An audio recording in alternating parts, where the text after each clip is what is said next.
цаг хөтөлбөрийг Голомт банк үзүүлж байна.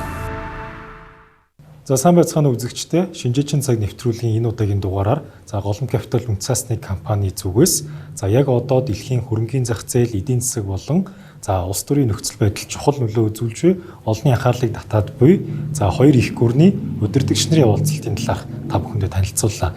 Тэгэхээр хоёр их гүрний удирдагчид өнгөрсөн 3 дугаар сард уулзахаар төлөвлөгдсөн байсан боловч Ираны дайнаа нөхцөл байдлаас шалтгаалаад түр хугацаагаар хойшилсан байсан. Тэгэхээр энэ сарын 5 сарын 14-өөс 15-ны хооронд Дональд Трамп болон Ши Жинпин нарын уулзалт Бээжин хотноо зохион байгуулагдахаар төлөвлөгдөж байна. Уг уулзалтаас бид бүхэн ялангуяа хөрөнгийн зах зээл дээр ямар нөлөө үзүүлэх үз мэдээ болон нөхцөл байдлын талаарх мэдээлэл та бүхэн өнөөдөр хүргэнэ. Тэгэхээр өнгөрсөн хугацаанд Дональд Трамп болон Ши Жинпин нар өнгөрсөн хугацаанд хэд удаа уулзж ирсэн. Тэгэхээр уг уулзалтуудаар яг хөрөнгийн зах зээл дэлхийн улс төр эдийн засгийн нөхцөл байдлуудад өмнөх уулзалтууд хэрхэн нөлөөлжсэн талаар хоёлоо. Тэгэлгүй яах вэ? Америк нэгдсэн улсын ерөнхийлөгч Дональд Трампын хувьд бол 2017 оны 1 сард анх удаа ерөнхийлөгчийн албан тушаалыг авснаасаа хойш бүгд найрамд хятадулсын ерөнхийлөгч Ши Цзиньпинтэй нийтдээ 6 удаа уулзсан байдаг. Энэ 6 удаагийн уулзалтын хувьд хамгийн анхны уулзалт нь бол Америк нэгдсэн улсын Флорида мужид ер нь бол Дональд Трампын хувьд бол Хятадтай хийж байгаа гадаад худалдаа ер нь яг ямар нөхцөл байдалтай байд юм бэ гэдэг талаар харьцангуй дүр зургийг бол авч чадсан ийм уулзалт болсон гэж хэлж болно. Үүний дараачаар 2017 оны 11 сард Бээжин хотноо анх удаа төрийн өндөр хэмжээний айлчлалыг Дональд Трамп хийсэн байдаг. Энэхүү уулзалтын хүрээнд гадаад худалдааг дэмжих талтай холбоотой бол маш их хэмжээний дийл хэлцлүүдийг бол хийсэн байдаг. Гисэн хэдий ч тухайн уулзалтаас ердөө 3 сарын дараа дэлхийн эдийн засгийг донслогсон, хөрөнгийн зах зээлийг донслогсон нэгэн том үйл явдал болсон байдаг. Тэрний юу вэ гэхээр гадаад худалдааны дайн гэж түүхэнд нэрлэгдсэн ийм үйл явдал болсон байдаг шүү дээ, тийм ээ. Гадаад худалдааны дайны хувьд бол 2018 оны 1 сард эхэлсэн. Тэгэхээр 2017 оны 11 сард Бээжинд хийсэн төрийн өндөр хэмжээний уулзалт нь бол төдийлөн үр дүнтэй уулзалт байж чадаагүй гэдгийг үүнээс харж болохоор байна. 18 оны 1 сард эхэлсэн гадаад худалдааны дайн 18 оны 11 сар хүртэл буюу нийтдээ 11 сарын туршид үргэлжилсэн байдаг. Энэ дээр бол хоёр талаас бол тарифын маш хүчтэй бодлогуудыг авч хэрэгжүүлж байсан. Энэ ч утгаараа ер нь бол хоёр улсын эдийн засагт цаашлаа дэлхийн эдийн засаг хөрөнгийн зах зээлд бол нэлийн хүчтэй сөргөөр нөлөөлсөн ийм үйл явдал бол болж байсан байна. Ингээд 2018 оны 12 сард G20-ийн уулзалт дээр хоёр тал гадаад худалдааны дайны нөхцөл байдлыг харьцангуй намжаасан ийм уулзалтыг хийсэн байдаг. Үргэлжлүүлээд 19 оны 6 сард Осакад болсон G20-ийн уулзалт дээр тарифын талаар болон технологийн өрсөлдөөний талаар хоёр тал бол хоорондоо санал солилцсон байдаг. Ингээд 2025 оны 1 сард Дональд Трамп дахин нэг удаа Америк нэгдсэн улсын ерөнхийлөгчийн албан тушаалыг ашиглаж эхэлсэн байна. Ингээд 1 сараас 4 сарын хугацаанд 4 сар хүртэл буюу ердөө 3 сарын дараа дахиад гадаад худалдааны дайны нөхцөл байдал бол ширүүсэж эхэлсэн байна. Энэ хугацаанд бол ялангуяа хамгийн хурцтмал байсан үедээ Америк нэгдсэн улсын бүгд найрамд хятад ард улсад авч хэрэгжүүлж байгаа тарифын арга хэмжээ нь бол 125% буюу бас нэлээд өндөр тарифыг бол хятадын бараа бүтээгдэхүүнүүдэд бол ногдуулж байсан байдаг. Тэгэхээр энэ удаагийн уулзалт нь бол Дональд Трампын Бээжинд хийж байгаа 9 жилийн дараах томоохон уулзалт болж байна. Тэгэхээр энэ уулзалтаар юу ярих вэ гэдэг асуудал нь бол дэлхийн хөрөнгийн зах зээл, дэлхийн эдийн засагт бол нөлөөлөх үз маш чухал үйл явдал болох юм а гэж шинжээчд бол хүлээж байна. Тэгэхээр шинжээчд нар яг ямар зүйлсийн талаар ярилцах вэ гэж байгаа вэ? Энэ удаагийн уулзалт бол маш онцлогтой болж байгаа. Мэдээж Америк нэгдсэн улс Ираны хоорондох зэвсэгт мөргөлдөөний үед болж байгаа гэдгээрээ маш онцлог. Яалтчгүй энэ удаагийн уулзалтаар Америк нэгдсэн улс Ираны хоорондох асуудлын талаар ярилцсан, газрын сүнсний ханшийг бас мөн ярилцсан. За үүнээс илүү бас анхаарал татж байгаа зүйл нь юу вэ гэвэл за хоёр улсын технологийн дайн буюу технологийн өрсөлдөөн. Тэр дундаа хагас дамжуулагчийн салбар дахь технологийн өрсөлдөөн. За мөн Хятад улсын хамгийн том стратегийн чухал зэвсэг болох за газрын ховор элемент гэдэг зүйл. Газрын ховор элементийн хязгаарлалтын талаарх асуудал яригдана.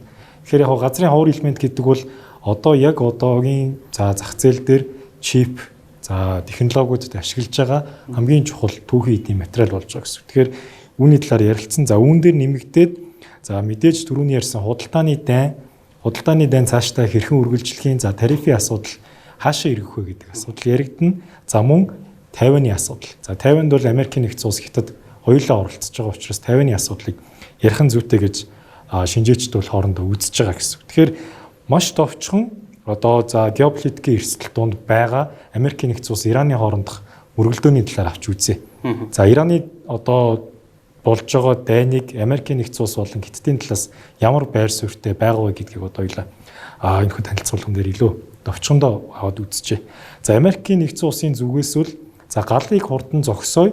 За Иранд байгаа цөмийн хөтөлбөрийг хязгаарлахыг хүсэж байгаа. Харин Хятадын талаас гэвэл за илүү доктортой байдал за дэлхийн зах зээл дээр геополитикийн доктортой байдлыг хүсэж байгаа хэдий ч Ирантай цаашдаа стратегийн харилцаагаа хадгалахыг хүсэж байгаа гэсэн. Тэгэхээр Америкийн нэгдсэн улс Хятад хоёрын хувьд юм дээр зөрчилдөж байгаа нэг тохиолдол байна. За харин газрын тосны ханш за газрын цэсний нөөц за мөн түүнтэй холбоотой ормон улсын хоолойн асуудлаар ямар зүйлийг баримталж байгаа гэвэл за Америкийн нэгдсэн улсын зүгээс үл яг газрын цэсний үнийг үл доктортой төвшөнд хадгалаад инфляцийг бууруулах зорилготой байгаа. Харин Хятадын зүгээс за эрчим хүчний нийлүүлэлтийн тасалтаас өөрсдөө болгоомжлох за үүнээс үүдээд дотор Хятад улс байж байгаа аж үйлдвэрийн салбарын одоо үнийн өсөлт зардлын өсөлтөөс өөрсдөө сэргийлэх за үүнээс сэргийлэхийн тулд за өөрсдийн газрын цэсний нөөцөө өндөр хэмжээгээр нэмэгдүүлэх гэдэг зүйлүүдээр төвлөрж байгаа гэж харж болохоор. Гэхдээ яг энэ уулзалтын хувьд бол яг за Ираны нөхцөл байдлын талаарх хэлэлцээр бол харах яг анхаарлын төвд байхгүй байгаа. Үүнээс илүү хоёр улсын худалдааны дайн болон технологийн өрсөлдөөн цаашдаа хэрхэн хөдлөх вэ гэдэг бол чухал асуудал яригдчихэж байгаа. Тэгэлгүй яг хуу энэ нь бол маш илт байгаа тийм ээ. Одоо энэ хоёр эрхэм бол хоорондоо ердөө 6 удаа л уулзсан байна. 6 удаа уулзах болгондоо гадаад худалдааны талаар ярилцдаг. Гадаад худалдаагаа хэрхэн хоёр тал хоорондоо вин-вин байдлаар тийм ээ шийдэх вэ гэдэг талаар бол ярилцдаг. Ийм асуудал бол өрнөдөг. За энэ ч утгаараа бүгдээрээ дараах графикийг хараад үзье. Бүгд найрд Хятад улс болон Америкийн нэгдсэн улсын гадаад худалдааны тоо мэдээллийг энэхүү график дээр бол харуулсан байгаа. За тэгэхээр түүхэн цаг хугацааг аваад үзэх юм бол Америкийн нэгдсэн улс бүгд найрд Хятад улстай хийж байгаа гадаад худалдаа нь дандаа алдагдaltaй байдаг. За одоо жишээ болгоод аваад ярих юм бол 2018 онд Америкийн нэгдсэн улс бүгд найрамд Хятад улсаас нийтдээ 536 тэрбум $, үнийн дүн бүхий бараа бүтээгдэхүүнүүдийг худалдаж авч байж. За тэгвэл эсрэгээр Америкийн нэгдсэн улс бүгд найрамд Хятад ард улс руу 120 тэрбум $, бараа бүтээгдэхүүнийг экспортлсон байна. За ингээд зөрүүг нь хараад үзэхээр гадаад худалдааны баланс 416 тэрбум $, алдагдaltaй буюу бараг хагас их найд $, алдагдлыг ердөө Хятадтай хийж байгаа гадаад худалдаан дээр Америкийн нэгдсэн улс хүлээдэг байсан байна. За энэхүү тоон бол ингээд жил болгон ер нь бол 400-аас 300-ийн хооронд бол алдагдaltaй явдаг. Гэхдээ энэ дээрээс бас нэг анхаарах зүйл нь юу байгаа вэ гэхээр Дональд Трамп ерөнхийлөгчөөр сонгогдох үедээ за ер нь л энэхүү алдагдлыг бууруулах тал руу чиглэсэн арга хэмжээнүүдийг авдсан байна гэдэг ийм дүр зураг бол дараах тооноос бол тодхон харагдаж байгаа. За одоо жишээлбэл Дональд Трампын хувьд бол 2017 оны 1 сард анх удаа Америкийн нэгдсэн улсын ерөнхийлөгчөөр сонгогдож байсан тийм ээ. За тэгвэл үүнээс хойш 18 онд гадаад худалдааны алдагдал нь 416 тэрбум байсан бол 19 онд 365 тэрбум болж буурсан. За 20 онд 332 тэрбум $, болж буурсан байна. За эсвэргээрээ Дональд Трамп ажлаа хүлээлгээд арчилсан намаас ерөнхийлөгч гарч байгаа тийм. За Жой Байден гараад за гадаад худалдааны балансын алдагдал нь 391 тэрбум $, болж өссөн байна. 2021 онд. За 22 онд 422 тэрбум $, болж өссөн. За эргээд Дональд Трампын үед бол 25 оны 1 сард ерөнхийлөгчөөр сонгогдсны дараагаар гадаад худалдааны алдагдлыг 319 тэрбум $, 221 тэрбум $, болгож бууруулсан байгаа нь бол харагдаж байгаа. За тэгэхээр Дональд Трампын баримталж байгаа гол стратеги бол ойлгомжтой. Ер нь бол Хятадтай хийж байгаа энэ түүхэн алдагдaltaй худалдаагаа арай илүү үр ашигтай байдлаар зохицуулъя гэдэг ийм зорилгыг бол тэр хүн авч хэрэгжүүлдэг байх боломжтой гэж үзэж байна. За мөн дээрээс нь Дональд Трампын хувьд бол ерөнхийлөгчөөр сонгогдонгуутлаа гадаад худалдааны дайныг эхлүүлээд байгаа тийм ээ. За тэгвэл 2018 оны гадаад худалдааны дайны нөхцөл байдалд одоо яг ямар бүтээгдэхүүнүүд дээр одоо тарифын өсөж ийсэн юм бэ гэдэг талаар товчхон харъя. За 2018 оны гадаад худалдааны дайны үед Америкийн нэгдсэн улсын талаас бүгд найрамд Хятад улсын нийтдээ 550 тэрбум $, үнийн дүнбэхий бараа үйлчилгээн дээр тариф ногдуулчихсан. За Хятадын талаас Америкийн 185 тэрбум $, үнийн дүнбэхий бараа бүтээгдэхүүнүүд дээр мөн ялгаагүй тарифыг бол ногдуулчихсан байна. За тухайн үед бол тарифын хэмжээг бол 25% тогтоож ирсэн. Тэгэхээр бол өмнөх үзүүлэлтүүдээс бол бас харьцангуй өндөр болгож байсан. За энд бол тариф ногдуулж исэн бүтээгдэхүүнүүдээс дурдах юм бол төмөр ган, автомашин, хагас дамжуулагч нүүрс газрын тос, хөдөө аж ахуйн бүтээгдэхүүн. За энэ донд бол одоо шар буурцагч гэдэг юм уу За Хятадын талаас бол мод цас гэр ахын бүтээгдэхүүн гэх мэтчлэн бүтээгдэхүүнүүд дээр бол тарифыг бол ногдуулдаг байжээ. За тэгвэл 2025 оны 1 сараас хойш буюу Дональд Трамп ерөнхийлөгчөөр дахин сонгогдсноос хойш энэ хоёр улсын тарифын нөхцөл байдал яг ямархуу байгаа юм бэ гэдэг талаар дараачийн графикаас бүгдээрээ харцгаая. За тэгэхээр өмнө нь буюу нөхцөл байдал хэвийн байх үед 2024 оны төгсгөлд 2025 оны 1 сард тус хоёр улсын дундаж бараа бүтээгдэхүүнүүдэд тавьж байгаа тарифын хэмжээ ойролцоогоор 20% байсан.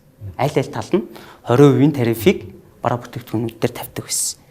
За ингээд ердөө 3 сарын дараа буюу 2025 оны 4 сард Америкийн нэгдсэн улсаас бүгд найрамдах Хятад ард улсын бараа бүтээгдэхүүнүүд дээр тавьж байгаа тарифын хэмжээг 127.2% болтол нэмж өсгсөн байна. За Хятадын талаас бас зүгээр байгаагүй. Тарифын хэмжээг 147.6 болгож нэмэгдүүлсэн.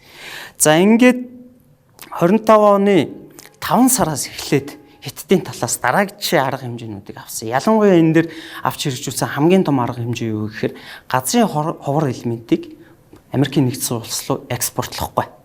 Экспортын хоргийн арга хэмжээг хэрэгжүүлсэн. За ингээд Америкийн нэгдсэн улсын зүгээс ер нь бол төрүүлж буулт хийсэн гэж хэлж болно. За ингээд одоогийн байдлаар Америкийн Хятадд тавьж байгаа тарифын хэмжээ 47.5, Хятадын хувьд 31.9% буюу за түүхэн тарифын үзүүлэлтүүдтэйгээ харьцуулахад бас дунджаас өндөр ийм нөхцөл байдалтай бол байна.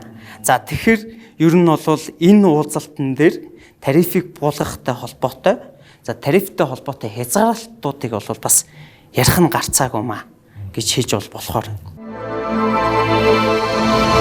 Шинжээчийн цаг хөтөлбөрийг Голомт банк үзүүлж байна. Хятадын зүгээс газрын ховор элементийн хязгаарлалтын талаар хориг тавих уу, зуцлах уу гэдэг талаар ярилцсан. Америкийн нэгдсэн улсын зүгээс бусад бүгд найрамд Хятад ард улсын бараа бүтээгдэхүүний татварыг яах вэ гэдэг талаар. Гэхдээ хоёр улс хоёуландаа аль болох ашигтай нөхцөл байдлуудыг санал болгох баг. Тэгэлгүй яхаа мөн дээрээс нь он цаг хугацааны хувьд бол маш чухал нэг үйл явдалтай давцж байгаа тийм ээ. Тэрний юу вэ гэхээр AI салбарын одоо өсөлт, тесрэлт тийм ээ. Яг 2025 оны эхээс эхлээд AI салбар бол маш одоо бүүмтэй байсан. Энэ салбарт оруулж байгаа хөрөнгө оруулалтын хэмжээ бол маш хурдтай нэмэгдсэн. За энэ ч утгаараа AI салбарын одоо нийлүүлэлтийн инженерлэгээ те AI салбарт одоо зарцуулж байгаа ховор металлууд ч байт юм уу. За хагас дамжуулагчийн тоног төхөөрөмж ч байт юм уу. Эдгээрийн нийлүүлэлтийн сүлжээг бол хангах нь аль улсуудад маш чухал юм үйл явдал болж эхэлсэн. За ингээ 25 онд бол гадаад худалдааны дайны үед Хятад болон Америкийн хооронд хэрэгжүүлсэн томоохон хоригуудын талаар харъя. За тэгэхээр хамгийн чухал хориг бол хагас дамжуулагч ба AI chip.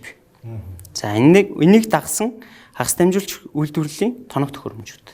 За ялангуяа Америкийн нэгдсэн улсын зүгээс бол AI салбар руу чиглэсэн өндөр технологийн чипүүдтэй бол экспортын хязгаарлалтыг бол хийгээд ирсэн. Та бүхэн сайн санаж байгаа бол Nvidia-гийн GPU-нуудыг бол хятад руу экспортлохгүй гэдэг ийм арга хэмжээнүүдийг бол аваад ирсэн тийм ээ.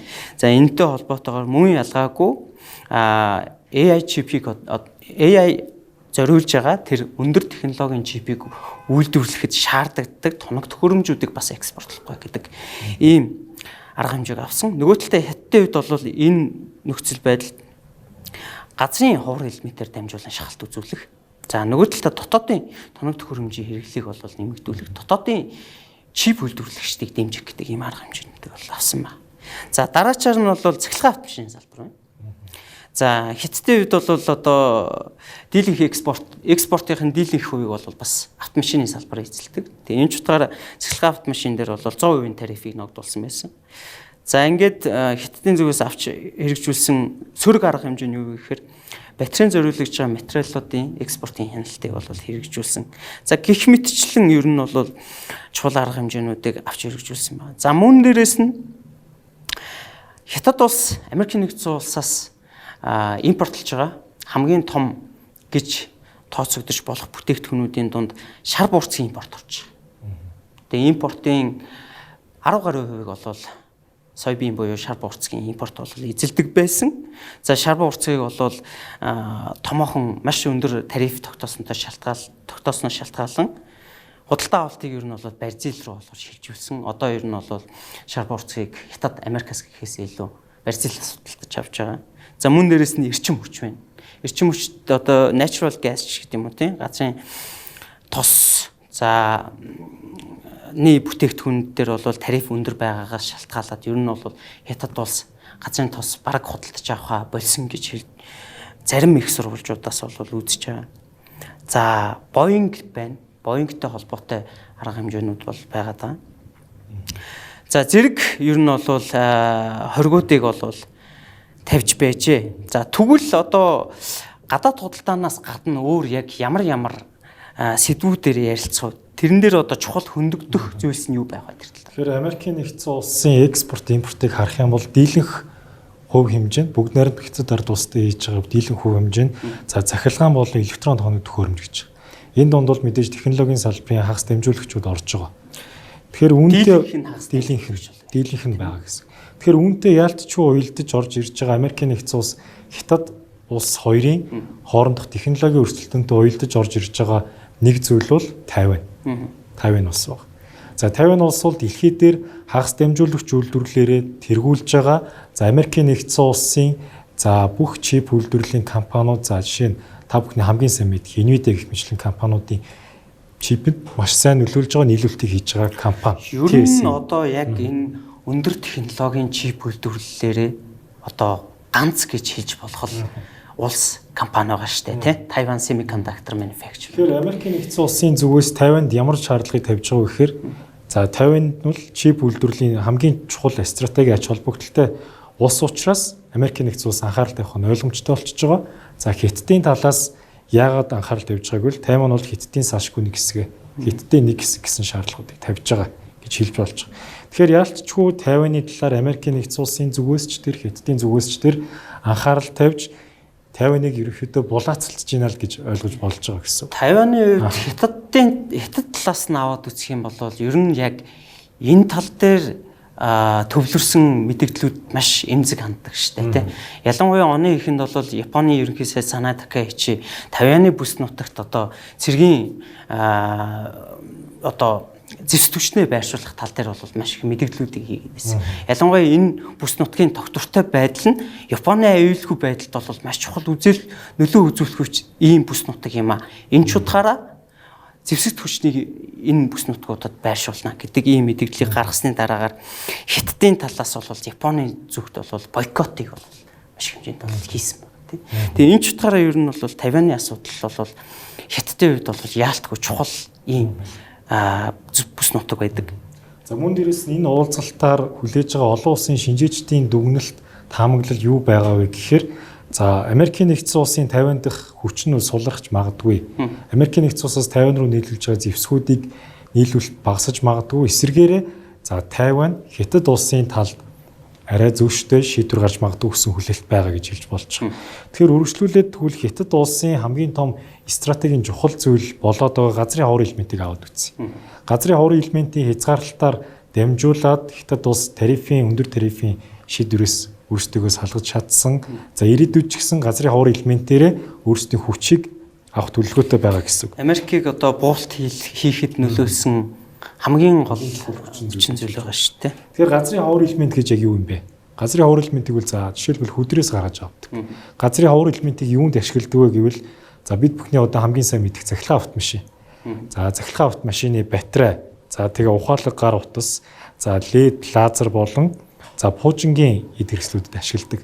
За мөн дээрэс нь хамгийн их одоо ашиглагдж байгаа зүйл нь яалтчгүй хагас дамжуулагчийн түүхий болоод байгаа гэсэн үг. Тэгэхээр Хятад улс яг энэ газрын ховор элементээр ямар нөөцтэй юм бэ гэдэг зүйлийг адил аваад үзье. Тэгвэл яг за газрын ховор элемент буюу хөдөр олборлолтоор бол Хятад улс дэлхийд дээр нийт 62% эзэлж байгаа. За үлдсэн 20 гаруй хувийг бол за Хятадаас бусад Азийн улс орнууд за үлдсэн 18%-ийг нь Америкийн нэгдсэн улс эзэлж байгаа гэж хэлж болж байгаа. Гэхдээ энэхүү газрын ховор элементийг олборлохоос илүү боловсруулах нь илүү чухал стратеги ач холбогдолтой. За олборлолтын хувь хэмжээг хараад үзэх юм бол Хятадын хувьд дэлхийн дийлэнх буюу 83%-ийг эзэлж байгаа. За Америкийн нэгдсэн улс бол Европын хувьд 2%, за бусад Азийн бусад улс орнуудын хувьд нэг 15 орчим хувийг эзэлж байгаа гэж харж болж байгаа. Тэгэхээр яалтчгүй энэ боловсруулах технологи дээр Хятад өндөр байна гэдэг маань энэхүү газрын ховор элементийн нийлүүлэлтийн одоо амин судсыг Хятад улс бол одоо хүртэл хадгалсан хэвээр байна. Ирээдүйн 10 жилд ч гэсэн яг энэ одоо дүр зураг ажиглагдсан хэвээр байна гэж бид бүхэн харж байгаа. За тэгвэл буцаад за газрын ховор элементээрээ боловсруулсан за батарей ч юм уу металл болгоод батарей үүсгэсэн байлаа гэж бодъё. За түүнийг дахин боловсруулад боловсруулалт хийсний дараа дахин одоо газрын ховор элементийг гаргаж авч болдог. За тэгвэл уг технологиороо Хятад улс ч гэсэн дэлхийн нийт одоо дахин боловсруулалт 97% эзэлж байгаа гэсэн. Тэгэхээр энэ нөөц бололцоо газрын ховор элементээр чухал стратеги ач холбогдолтой байгаа зүйл нь Хятадын хамгийн том даваа тал гэдгийг бол бид бүхэнд харуулж байгаа. Тэгэхээр одоогийн Дональд Трамп за Ши Жинпин нарын уулзалтаар яг энэ газрын ховор элементийн хязгаарлалтын талаар бол ярилцсан зүйтэй. За эсвэргээрээ Америкийн нэгдсэн улсын зүгээс за Хятадаас яг газрын ховор элемент Америкийн нэгдсэн улс авчлаа. За тэгвэл эсвэргээрээ Америкийн нэгдсэн улс яах юм бэ гэвэл магадгүй өөрсдийн одоо технологийн өндөр компаниуд болох за Nvidia, Qualcomm, AMD ч юм уу тэдгээр компаниудын технологиг Хятад руу одоо нийлүүлэх за нийлүүлэлтийн цонхоо нээх дүр зураг ажиглагдаж болох юм а гэж бид бүхэн харж байгаа. Тэгэхээр энэ удаагийн уулзалт бол технологийн салбарт анхаарал хандуулах ёстой уулзалт болоод ирчихэж байгаа гэсэн. Шинжээчийн цаг хөтөлбөрийг Голомт банк үзүүлж байна. За өнөөдөрхөн за Америкийн нэгдсэн улс ерөнхийлөгч Дональд Трампын одоо яг уулзалтын багт ямар хүмүүс байх вэ гэсэн мэдээ гарсан байна. За үүнээс харахад Америкийн нэгдсэн улсын технологийн томоохон компаниудын захирлууд болон за төлөөллийн удирдах зөвлөлийн дарга нар явахар төлөвлөгдсөн байна. За үүнээс дурдах юм бол за Tesla компани CEO Elon Musk байгаа. За Apple компани захирал Tim Cook, за Larry Fink буюу BlackRock сангийн захирал.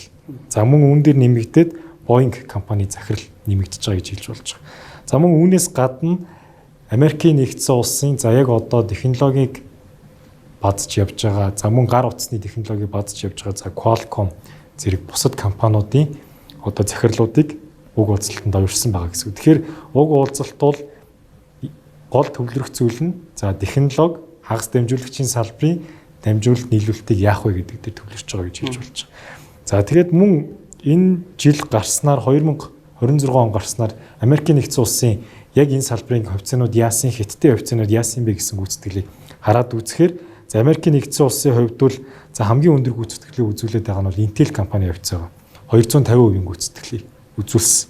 За эсвэргээрээ Хятадын зүгээс ч гэсэн хагас дамжуулагчийн салбарын компаниуд нь өндөр хувийн гүйцэтгэлтэй байгаа. За онцлон дурдах юм бол за Huawei Semiconductor компани. За уг компанийн хувьд бол яг TSMC-тэй адилхан технологиг хэрэгжүүлж байгаа маш нарийн нанометрийн технологийн чипийг бол энэ компани гаргаж байгаа. За энэ компани гаргаж байгаа чип нь юунд ашиглагдаад байгаа гэвэл ялангуяа хятадын автомашины салбарт маш ихээр үргэ ашиглагдаж байгаа гэсэн. Тэгэхээр цаашдаа хятадын автомашины салбар өмнө нь одоо илүү